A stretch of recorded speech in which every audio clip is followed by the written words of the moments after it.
Se você tem uma Bíblia, abra sua Bíblia do Evangelho de São João, no capítulo 21, do versículo 3 em diante. São João 21, versículo 3, diz assim: Disse-lhe Simão Pedro: Vou pescar.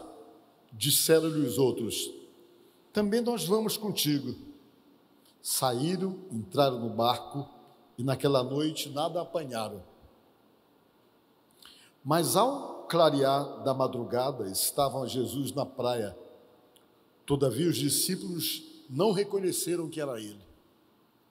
Perguntou-lhe Jesus: Filhos, tendes aí alguma coisa que comer? Responderam-lhe: Não. Então lhes disse: Lançai a rede à direita do barco e achareis. Assim fizeram e já não podiam puxar a rede, tão grande era a quantidade de peixes. Aquele discípulo a quem Jesus amava disse a Pedro: É o Senhor. Simão Pedro, ouvindo que era o Senhor, cingiu-se com sua veste, porque estava despido, e lançou-se ao mar. Mas os outros discípulos vieram no barquinho puxando a rede com os peixes, porque não estavam distante da terra, senão quase 200 côvados, ou 100 metros. Ao saltarem em terra, viram ali umas brasas, e em cima peixes, e havia também pão. Disse-lhe Jesus: Trazei alguns dos peixes que acabaste de apanhar. Simão Pedro entrou no barco e arrastou a rede para a terra, cheia de 153 grandes peixes, e não obstante serem tantos, a rede não se rompeu. Amém? Graças a Deus. Podemos assentar, irmãos? Eu quero, nesta tarde, falar com vocês um pouco sobre o relacionamento de Jesus com os discípulos, que eram pessoas que ele tinha um carinho muito grande. Vejam bem, quando Jesus esteve aqui na terra, isso aí há 2020 anos atrás, eu já falei para vocês que ele gerou uma expectativa muito grande. Havia uma expectativa de libertação política por parte dos judeus, que viam nele assim como que uma pessoa que estava ali para poder estabelecer um tempo novo político naquela região, que a situação estava muito complicada. Havia domínio dos romanos em toda aquela região, os romanos dominavam tudo, e eles dominavam e exigiam impostos do povo, todo mundo tinha que pagar imposto para o César, que era o imperador que dominava aquela região. Os soldados romanos andavam pelas ruas impondo o temor, impondo o pavor nas pessoas, e todo mundo se sentia muito subjugado politicamente por ter sido invadido por uma outra nação, por ter sido invadido por um outro império. Isso então criou uma insatisfação política muito grande, e todo mundo queria sair daquela situação. Havia no meio de todos os judeus uma expectativa de se livrarem daquela situação política de domínio, de invasão por parte de um outro povo que os subjugava, e eles ficavam à espera que alguém se levantasse. Alguém se levantasse que tivesse o poder de reunir multidões, de poder criar uma situação de resistência para poder se projetar contra aquela situação política dominante estabelecida pelo Império Romano. E quando Jesus apareceu no cenário, todo mundo pensou: esse aí é o camarada certo. Ele consegue reunir as multidões, as massas conseguem ouvi-lo, todo mundo para escutá-lo, e todo mundo começou então a alimentar dentro de si uma expectativa enorme de ter uma libertação política proporcionada por aquele homem que estava em evidência, que conseguia atrair as multidões. O sistema todo que dominava começou a ficar preocupado com Jesus. E dentro do sistema que dominava estava o sistema religioso. Porque naquela época a religião, os líderes religiosos estavam totalmente comprometidos com Roma. Além de estarem comprometidos com Roma, eles também estavam se mantendo no poder, porque Roma havia praticamente feito um acordo com aqueles religiosos para dominar o lugar religiosamente falando. Roma foi tão esperta que ele criou um sistema testa de ferro. Colocaram um rei que não era rei para poder reinar sobre todo mundo, que eram os Herodes. Herodes, na verdade, nem judeu era, não pertencia a nenhuma tribo judaica, e ele começou então a reinar sobre o povo de Israel, colocado pelos romanos, só que o povo sabia que aquilo não era legal, que tudo aquilo era ilegítimo. E as pessoas começaram a ter anseios de liberdade política daquela situação, e eles praticamente colocaram em Jesus todas as expectativas que tinham de se livrarem daquela situação política que dominava aquele lugar. Não demorou muito e Jesus começou a reunir multidão. O povo ia atrás de Jesus, começava a fazer com Jesus perguntas políticas. Olha, vem cá, perguntava para Jesus, é lícito pagar imposto a César ou não? E tentavam fazer pressão em Jesus para que Jesus mantivesse uma posição política. Eles iam, falavam isso em público para Jesus dizer, olha, eu sou contra esse imposto. E eles então aproveitaram aquilo para poder criar uma situação de notícia, de narrativa, para poder quebrar todo o sistema que dominava. Mas Jesus não queria ser olhado como um líder político, e ele não queria se envolver naquela situação, porque ele sabia que aquilo tudo era passageiro. Ele dizia, não, gente, não vamos misturar, ele falava. Dai a César o que é de César, o imperador, e dai a Deus o que é de Deus, porque Jesus sabia que aquela era uma situação temporária, que ele estava ali somente por um momento, com um objetivo que estava sendo totalmente confundido. O povo continuava fazendo pressão. Eles faziam tanta pressão que chegaram a fazer manifestação política. Um dia, Jesus entrou na cidade montada no jumento, houve uma manifestação política com palavras de ordens, as pessoas gritando e falando, tentando criar toda aquela situação, que era uma situação espiritual, mas querendo dar conotação política para uma situação que era totalmente espiritual. A Bíblia diz que o povo foi para a rua e começou a gritar. As pessoas tiravam suas roupas, jogavam no chão, outros pegavam galhos de árvores e começavam a balançar e começavam a gritar, bem-vindo aquele que vem em nome do Senhor, bem-vindo aquele que vem restaurar o trono de Davi. Era isso que eles falavam.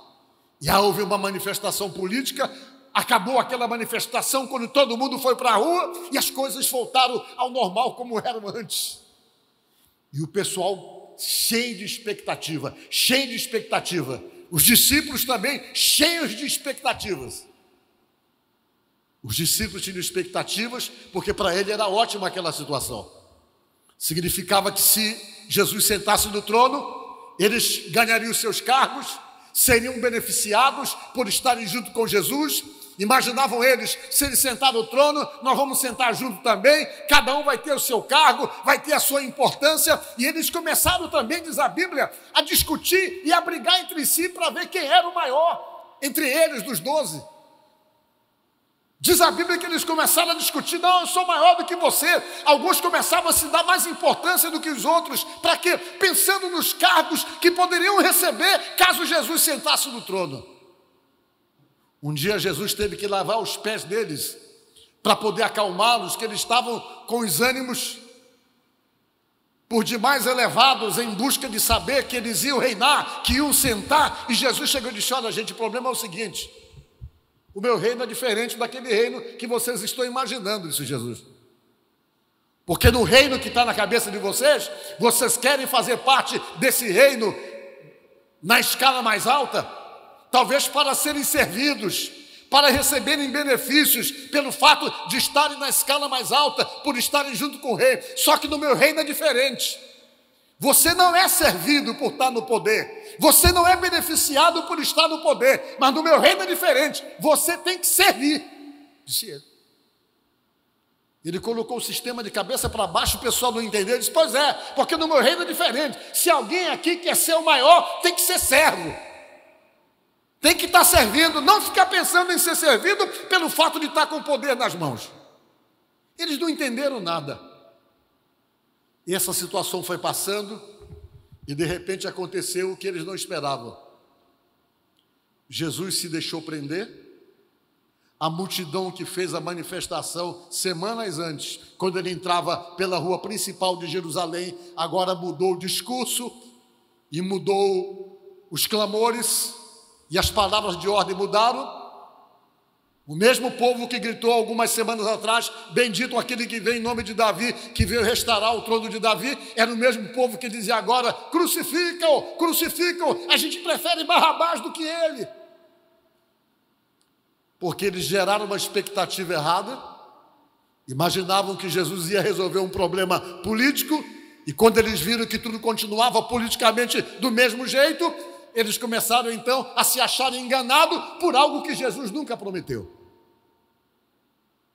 E aconteceu algo que chocaria qualquer líder. Todo mundo sumiu. No dia em que Jesus foi preso, o único discípulo que ficou ali marcando Jesus de perto foi João. João não se acovardou. Mas o restante todos se acovardaram.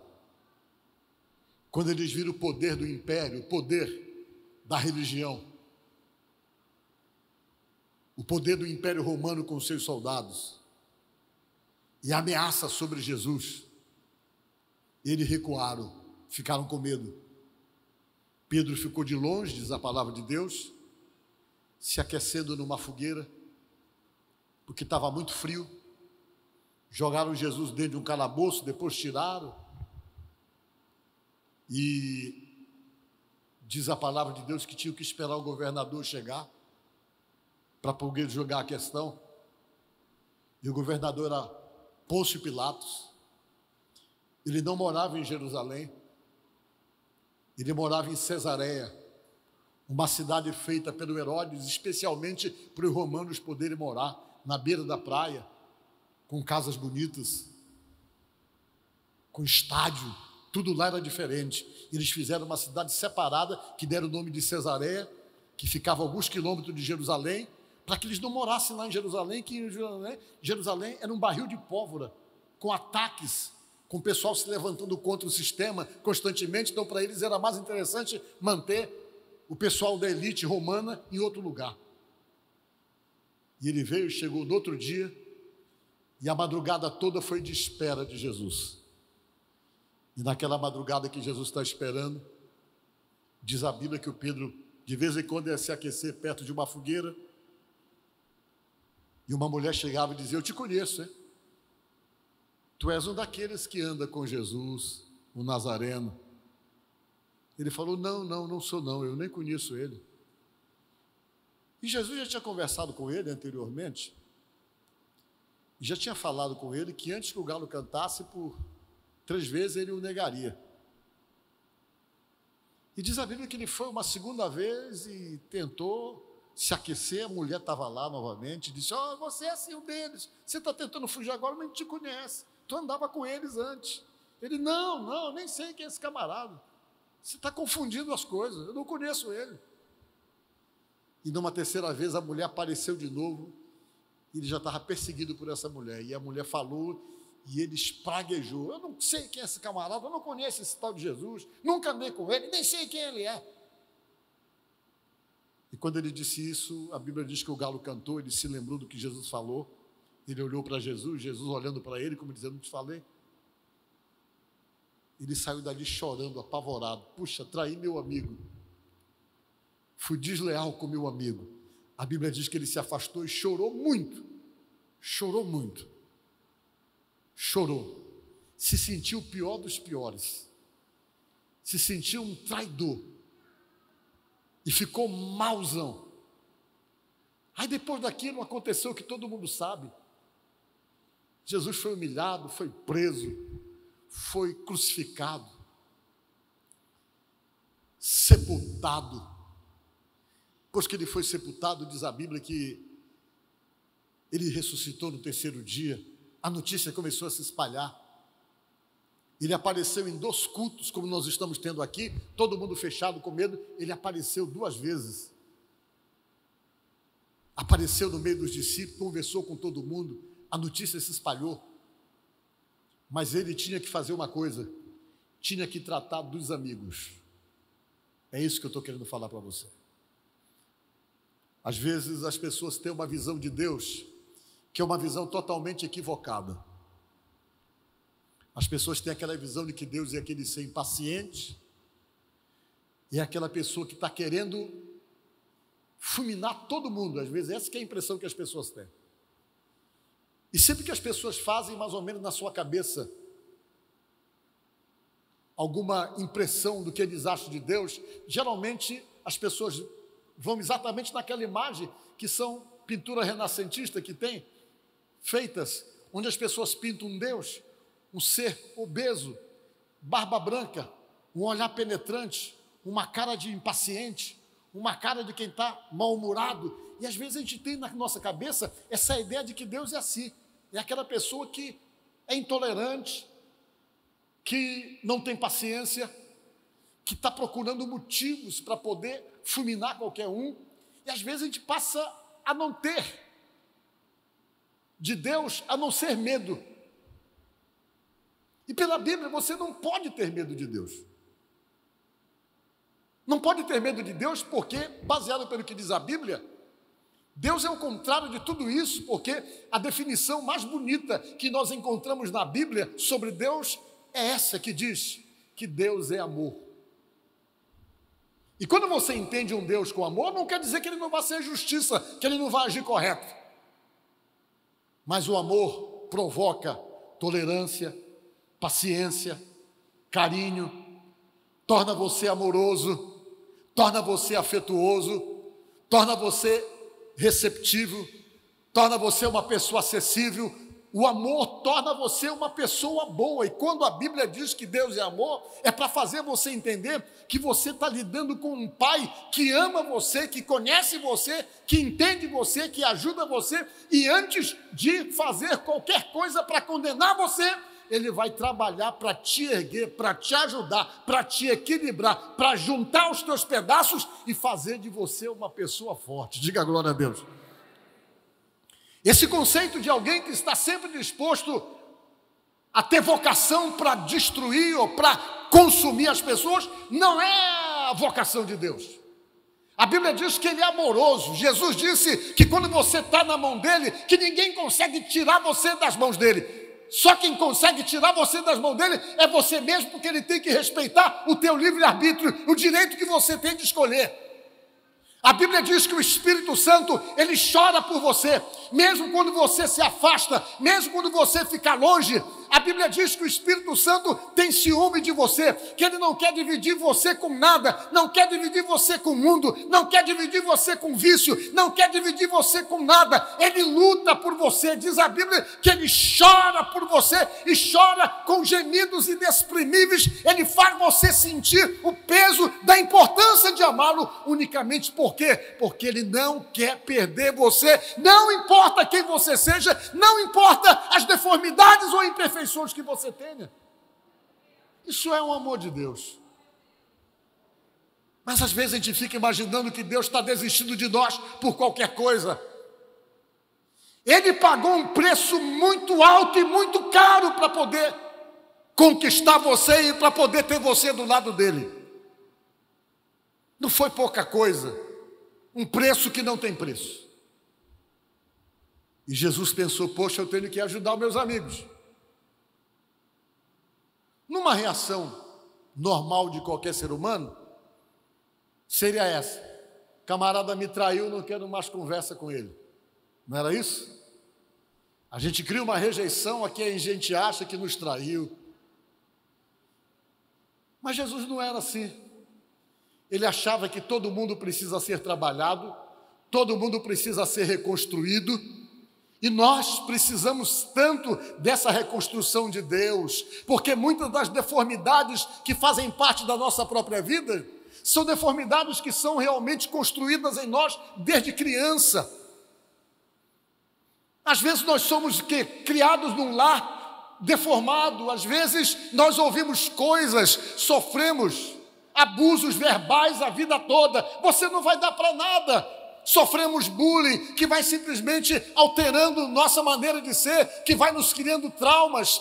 E às vezes nós vamos vivendo a nossa vida sofrendo bullying, passando sofrimento, sofrendo abuso verbal, e tudo isso vai nos desestruturando, nos desconstruindo por conta daquilo que vamos passando, e Deus percebe todas essas coisas. É por isso que quase todos nós, independente de quem sejamos, sempre nós estamos precisando sermos reconstruídos por Deus. Deus precisa reconstruir muita coisa na vida da gente. Jesus olhou e disse: eu tenho que ajudar aqueles camaradas. A vida deles está complicada. E ele já tinha demonstrado que ele entendia o ser humano mais do que todo mundo. Quando foi que ele demonstrou que entendia o ser humano mais do que todo mundo? E que queria sempre recuperar? Quando Judas Iscariote vendeu ele por 30 moedas de prata. Ele foi vender por 30 moedas de prata, depois que ele fez o negócio dele lá, ele ainda veio fazer parte de um coffee break com Jesus. Ele foi fazer a venda, voltou, chegou lá, Jesus já estava sentado com os discípulos, já comendo com os discípulos numa ceia, não foi isso? Ele chegou atrasado e Jesus olhou, Jesus já sabia que ele tinha ido traí-lo.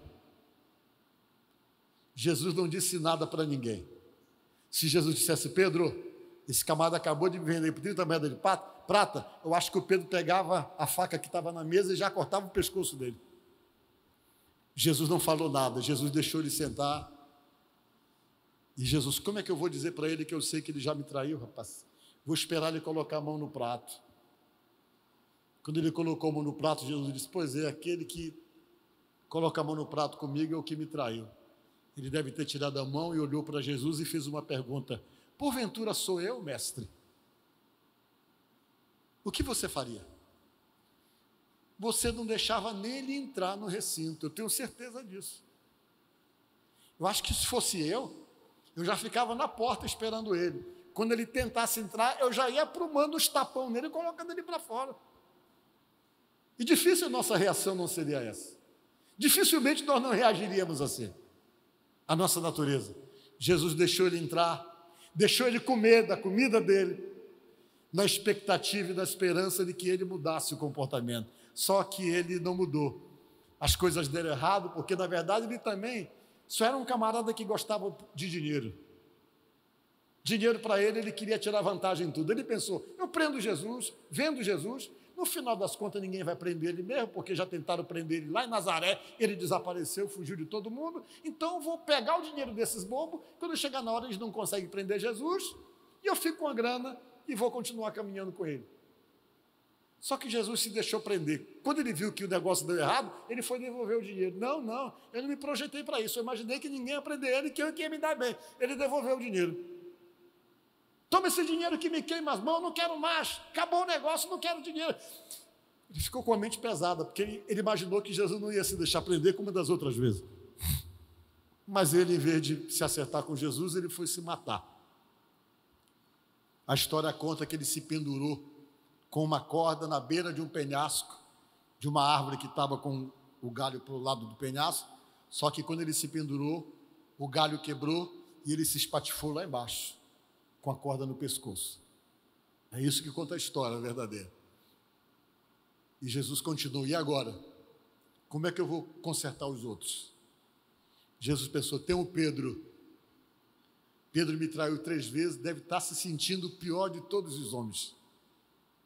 Eu tenho que ir lá dar uma consertada na cabeça dele. E Jesus esperou a hora. O Pedro estava para baixo, sabe que é para baixo? O camarada estava se sentindo o pior dos piores. E no texto diz que ele chegou e disse: gente, vamos pescar? Não, ele falou: eu vou pescar, gente. Porque pescar para eles, além da profissão que eles tinham, era uma terapia, como é para todo mundo.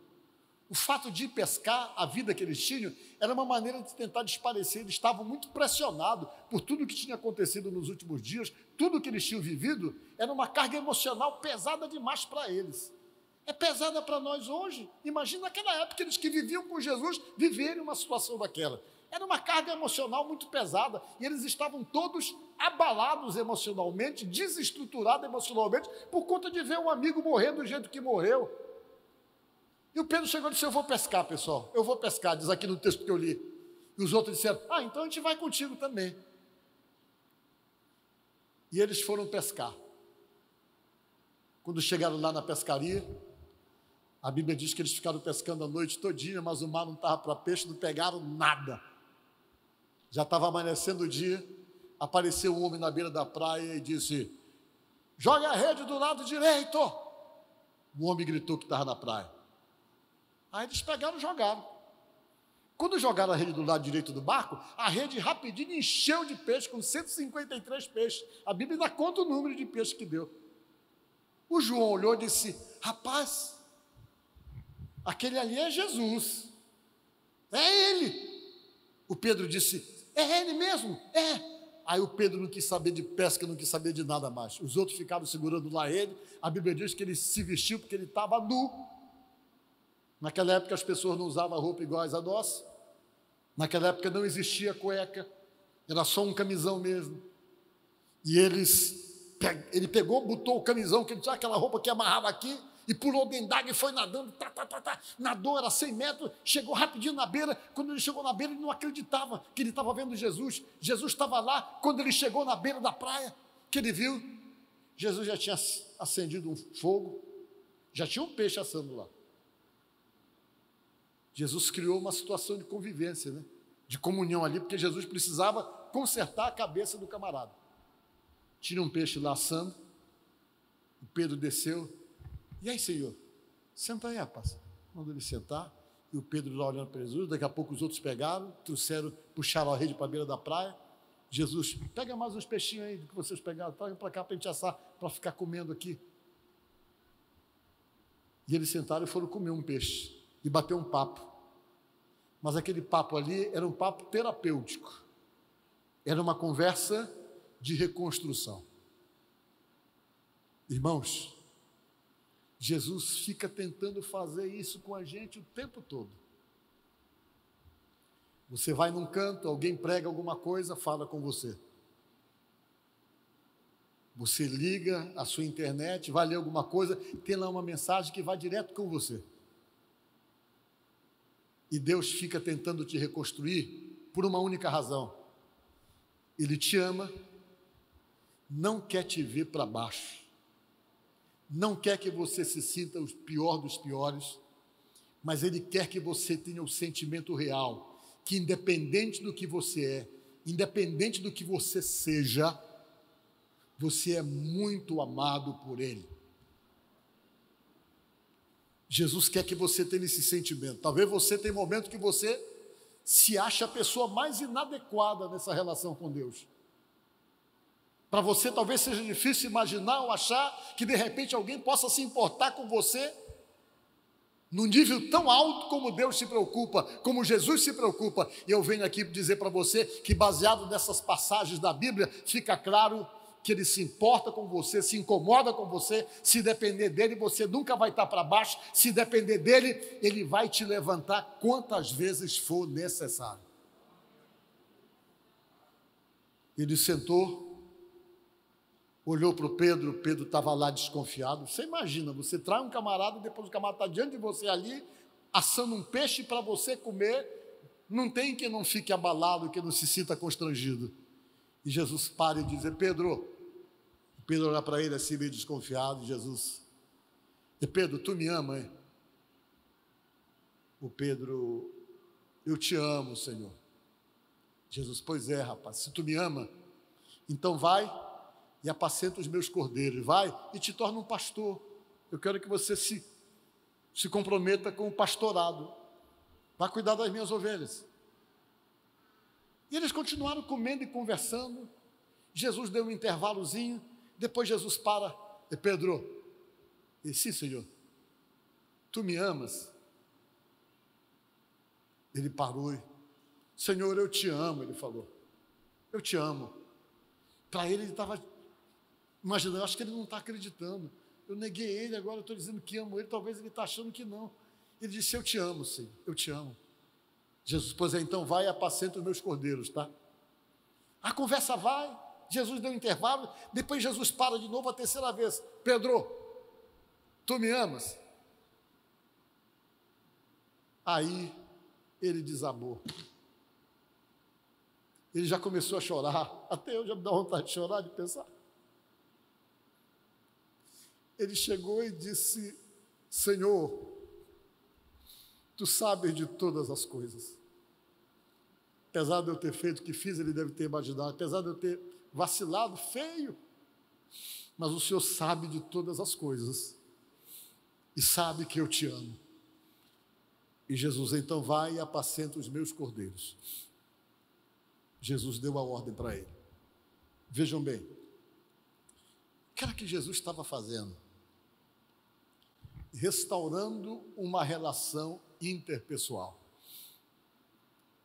Tem muita coisa de você que você não sabe de você mesmo. Você se conhece em parte. Você não se conhece totalmente. Nenhum de nós nos conhecemos totalmente. Interessante que para a gente poder conviver com as pessoas, nós temos que ter um pouco de conhecimento das pessoas, daquilo que elas são. E Jesus conhecia, assim, as pessoas nesse sentido. Jesus já, naquela época, tinha técnica aprimorada de relacionamento interpessoal, que são técnicas que as pessoas usam hoje para poder entender, para poder compreender o outro. Existe aí uma técnica de 1955, que é chamada de janela de Johari, é o nome dessa técnica. É um processo de conhecimento, de autoconhecimento, de relacionamento interpessoal, que provoca e que procura fazer com que você entenda mais as pessoas e se entenda um pouco também. Vou até pedir para ela colocar aí, que eu pedi até que ela colocasse para você entender. Primeira coisa, esse modelo de conhecimento diz o seguinte, que existe 4 situações nossas. Primeiro delas é o eu público. Esse eu público é o eu que você permite que todo mundo saiba de você. Tem um lado que as pessoas olham para você e dizem, aquele ali é o fulano, ele é assim, ele é desse jeito, desse jeito, desse jeito, ele age assim, ele se comporta assim, porque é um lado seu que você permite que seja revelado, que as pessoas tenham conhecimento e que as pessoas saibam de você. É o chamado eu público, que eu coloquei ali como o eu aberto. O eu aberto é aquilo que as pessoas olham para você e imaginam que você é. Por quê? Porque é o que você permite que as pessoas saibam de você. Mas tem um outro eu, é chamado de o eu secreto. Esse eu secreto que ninguém sabe, isso é só você que sabe. E aquele seu eu que você não compartilha com ninguém, que você não divide com ninguém, que você não fala com ninguém, que você faz questão que seja uma coisa sua, uma coisa pessoal, que você muitas vezes não quer nunca que seja revelado, e quando alguma coisa desse eu secreto é revelado, tem gente que morre, tem gente que se mata, porque aquele eu dele, aquele eu secreto, estava ali para ser o eu secreto, e nunca para ser dividido ou para se tornar público. É um lado que todos nós temos. E nós temos também um outro eu, que é o eu cego. Qual é o eu cego? O eu cego é aquele eu que você não vê. As pessoas que convivem com você falam, fulano, tu é muito desse jeito, assim, você, eu não, tu está enganado, eu não sou assim não. Você nunca admite que é aquilo que as pessoas estão falando que você é, porque elas convivem com você, estão vendo, mas você está cego para aquilo, você não reconhece, é o teu eu cego, não é nem maldade, que você não reconhece exatamente aquilo que as pessoas estão falando que você é. Alguém chega e diz, você é nervoso demais, meu irmão. Você, eu não sou nervoso não, tu está enganado, tu que é nervoso, mas eu não sou. Você é brabo, é grosso demais. Eu não sou grosso, não. É mentira. Eu não sou brabo, não sou grosso. Isso é conversa tua. E a pessoa não reconhece isso porque é o eu cego dele. Ele não reconhece essas coisas. Por quê? Porque é um lado que ele não vê.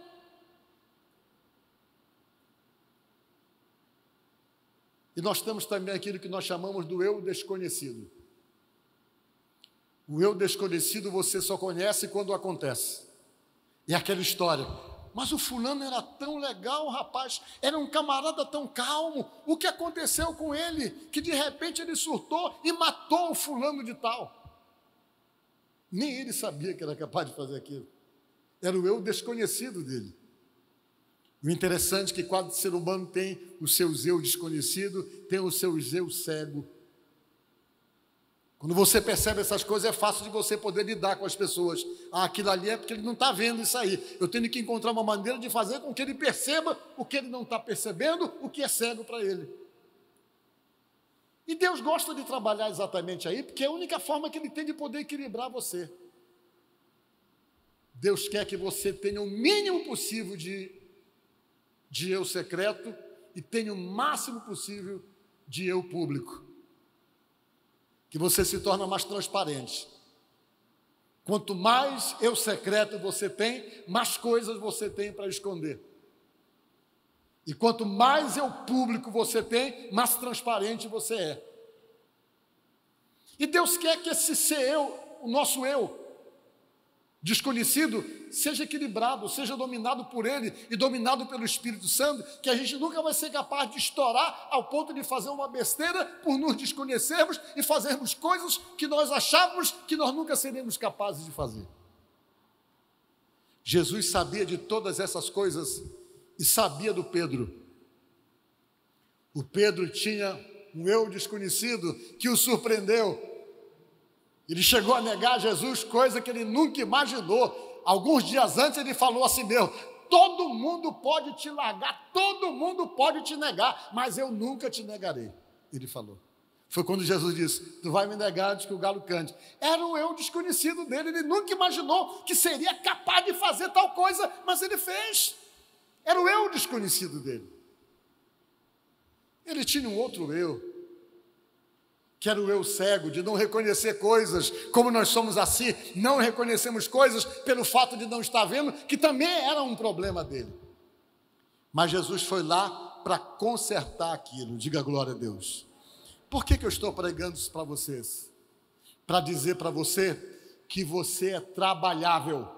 Deus quer trabalhar em você, já deve estar trabalhando muita coisa. Por quê? Porque a intenção de Deus com respeito a você é melhorar você, porque na medida em que Ele consegue melhorar você, fazer de você uma pessoa melhor, isso implica no fato que mais bênçãos terão facilidade para poder acontecer na sua vida. Jesus foi lá, senta aí, falou: vou consertar a cabeça desse camarada. Aquilo que Jesus fez com Pedro se chama reedição de imagens. É quando você tenta mudar a imagem da cabeça do camarada. Vejam bem, quando uma pessoa vive qualquer peso emocional ou qualquer carga emocional forte, você fica marcado por aquela carga emocional forte. Como assim? Por exemplo, eu acho até que já falei isso aqui. Preste atenção. Se você vive um relacionamento de amor com alguém na fase da sua adolescência, e nessa época que você vive essa relação, é uma coisa muito intensa, muito forte, aí você vai terminar aquela relação. Depois de 30 anos, aquela relação que foi uma coisa muito forte, que foi uma carga emocional pesada para você, tem um monte de coisa que vai lembrar aquilo. Por exemplo, o que é que faz você lembrar, você voltar? O olfato, a visão e às vezes até o ambiente. Por exemplo, se você viveu essa relação intensa e naquela época a pessoa com quem você tinha essa relação, ela usava um determinado perfume, sabe o que vai acontecer? Que depois de 20, 30 anos, você vai sentir aquele cheiro, o que é que você vai lembrar? Vai lembrar da pessoa. Alguém tem essa experiência aí? Levante a mão. Ixi, todo mundo tem. Esse cheiro aí é daquele tempo. E esse negócio do cheiro é uma coisa tão forte no cérebro da gente, que cada pessoa tem um cheiro. É chamado de feromônio, né? E eu sempre digo uma coisa, que a mãe da gente tem um cheiro. Quando a gente perde a mãe da gente, a gente fica atrás desse cheiro que ela tinha. Eu digo isso baseado pela minha mãe. Minha mãe tinha um cheirinho peculiar dela. Quando eu abraçava ela, eu sentia um cheiro. Nunca mais eu senti esse cheiro. Às vezes eu fico procurando para me lembrar dela, mas o cheiro eu não acho mais, era o cheiro dela. As pessoas têm um cheiro. Esse cheiro hoje em dia, ele é muito, a gente tenta muito camuflar ele, né? No mundo moderno de hoje. A gente camufla de todo jeito, usando desodorante, usando perfume, mas você tem o seu cheiro. O perfume não fica com o mesmo cheiro em pessoas iguais. Ele muda de acordo com o próprio cheiro natural que a pessoa tem. E dizem que esse cheiro que é o perigoso para poder fazer aquilo que a gente chama de química. A união dos cheiros que faz com que role uma química por conta do cheiro. Isso é ciência. Outra coisa também que segura muito a cabeça da gente é som. Se nessa mesma época de emoções fortes você ouvir uma determinada música, vai passar 200 anos, mas o dia que você ouvir aquela música, você vai lembrar daquele momento de carga emocional. E aquilo fica na cabeça.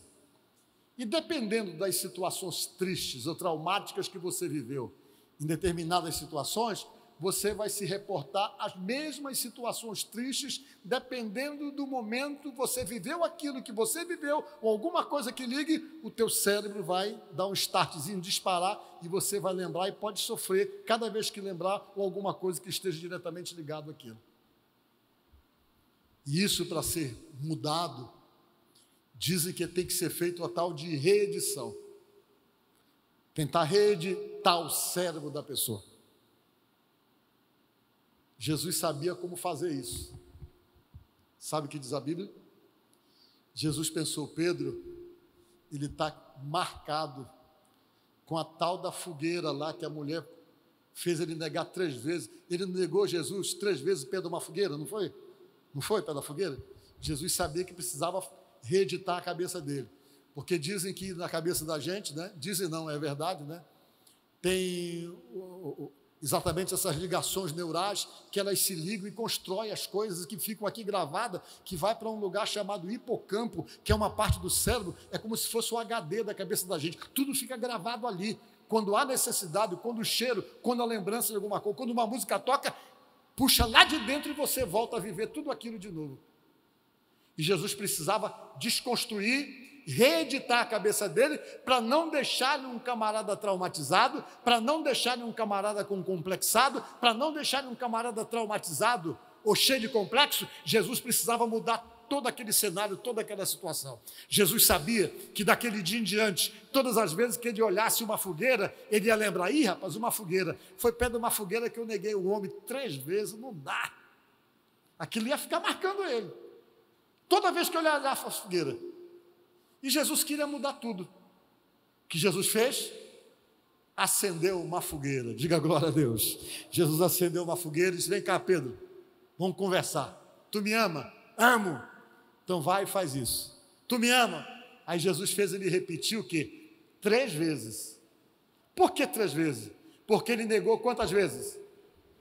3 vezes. Jesus precisava que ele declarasse amor 3 vezes, para que aquela declaração de amor e o impacto do ambiente, junto com uma fogueira, com a ressurreição de Jesus, que em Jesus está presente ali, que ele desconstruísse da cabeça dele todo aquele complexo que ele já tinha consigo mesmo, todo aquele sentimento de inferioridade de um traidor, tudo aquilo ia ser mudado. Quando ele confessou que amava 3 vezes, aquele momento de impacto emocional mais forte da ressurreição, de estar comendo junto com Jesus, apagou aquele passado. Diga glória a Deus. Dali para frente, ele não ia lembrar mais das 3 negações, ele ia lembrar das 3 declarações de amor, todas as vezes que ele olhasse uma fogueira. É assim que Deus está querendo fazer com você. Talvez a sua vida está precisando ser reeditada por Deus. Tem coisas que te geram amargura ainda, tem coisa que quando você se lembra, você se revolta, tem coisa que quando você sabe ou lembra dessa pessoa, tem pessoas que você não consegue nem cruzar porque tem um histórico de um passado que te machucou muito, te magoou muito, te gerou sofrimento, gerou uma carga emocional muito forte, tem um monte de coisa que de repente pode estar alimentando dentro de você mágoas, revoltas, ressentimentos, pessoas que você não suporta, pessoas que você resiste, pessoas que você quer distância, por uma série de fatores. Nessa nova vida com Jesus, Ele não quer que nenhum passado te incomode mais. Diga glória a Deus. Ele não quer que faça diferença no teu presente, nada que ficou, que aconteceu no passado. Mas a intenção dele é estabelecer um tempo novo e tentar dizer para você o seguinte: agora é tudo novo, é comigo, a tua história é outra, nada mais te afeta. Por quê? Porque você está blindado pela minha presença na tua vida. Reedição. Reeditar você. Reconstruir você. Fazer de você uma pessoa aberta para as novas bênçãos, para as novas coisas que Deus tem para você. Mas para que Ele possa, de fato, criar uma situação e essa possibilidade de coisas novas, precisa reconstruir você, precisa refazer você, precisa dar para você uma nova visão, uma nova mentalidade, uma nova postura, uma nova atitude. E Ele tem poder para fazer isso, e Ele quer fazer isso. Por isso você está aqui nesta noite, para ser trabalhado por Deus. Por que Deus precisa fazer isso? Porque Ele precisa continuar os projetos que Ele tem com você. E você preso em passado, preso em historinhas, preso em situações familiares, coisas de crianças, trauma de criança, vai atrapalhar você e dificultar você para os projetos que Ele tem na frente. Ele tinha projeto com Pedro, de fazer o Pedro o grande homem de Deus que foi, mas aquelas histórias do passado poderiam atrapalhar. Ele precisava tirar aquilo da mente dele para estabelecer um novo de Deus, que realmente nos leva a uma nova situação, a uma vivência diferente. Isso é viver com Deus. E o que eu quero dizer para você é que Deus entende você muito bem. Ele sabe quem é você, a gente não consegue esconder nada dele. Ele sabe as virtudes que nós temos, Ele sabe os defeitos que nós temos, Ele sabe os traumas que nós temos, as deformidades que temos, tudo Ele sabe. Mas Ele é um Deus amoroso, que não quer perder você por nada. Ele não quer perder você. Ele quer reconstruir você, refazer você, reestruturar você e mostrar para você somente uma coisa, te dar uma consciência real, que você é dele, você pertence a ele e da tua vida cuida ele. Diga glória a Deus. Deixa Deus cuidar de você.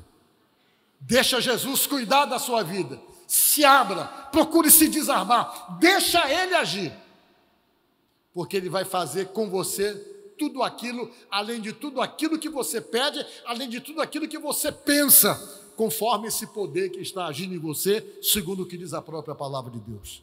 Então, nesta noite, a minha palavra é essa: se renda, deixa Deus trabalhar, porque as coisas que Deus tem para fazer em você e através de você, você nem imagina, você não tem nem ideia. Que Deus te abençoe e te ajude nesta noite no nome de Jesus. Amém?